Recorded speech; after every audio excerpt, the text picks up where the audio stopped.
Saudi প্রবাসীদের জন্য বিশাল বড় একটি সুখবর দিল। অবশেষে প্রবাসীদের দীর্ঘদিনের আশাটা পূরণ হলো।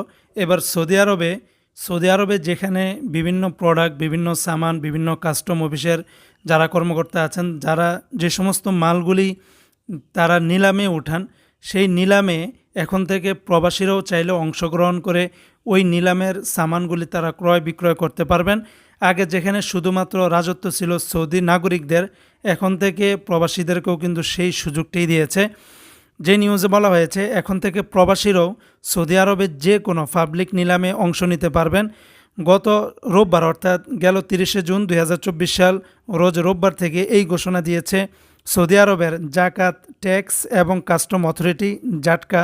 নতুন এই সিদ্ধান্তকে সৌদি আরবের কাস্টম নীতির উল্লেখযোগ্য পরিবর্তন হিসাবে দেখা হচ্ছে। সৌদি কাস্টম অথরিটি জানিয়েছে, যুগান্তকারী এই সিদ্ধান্তের লক্ষ্য স্থল, সমুদ্র এবং বিমানবন্দরগুলোতে নিলাম পদ্ধতির সংগঠন এবং স্বচ্ছতা বৃদ্ধি করা। পরিবর্তিত নিয়মগুলি সৌদির নিলাম প্রক্রিয়াটিকে আরও সহজ করবে বলে মনে করছেন কর্মকর্তারা। তারা বলছেন, সৌদি আরবের নিলাম পদ্ধতি থেকে আরও দক্ষ এবং সমস্ত স্টক হোল্ডারদের জন্য প্রবেশযোগ্য করা হবে। এখন থেকে নাগরিক এবং প্রবাসী উভয়ই পাবলিক নিলামে অংশগ্রহণ করতে পারবেন। নতুন নিয়মে সরকারি চ্যানেলের মাধ্যমে সর্বজনীন নিলাম ঘোষণা করা হবে, যা কাস্টম অথরিটির ওয়েবসাইটে সব ধরনের নিলামের বিবরণ প্রদান করা হবে। যে কেউ নিলামে অংশ নিতে পারবেন এবং এতে সময় এবং শ্রম সাশ্রয় হবে।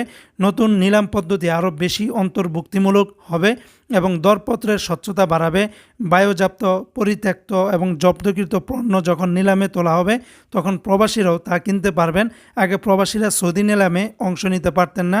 সৌদি নিলাম নীতির এই সংস্কারকে যুগান্তকারীর সিদ্ধান্ত বলে মনে করছেন প্রবাসী বিশেষজ্ঞরা, আর প্রবাসীরাও এই সিদ্ধান্তকে ইতিবাচক হিসাবেই দেখছেন।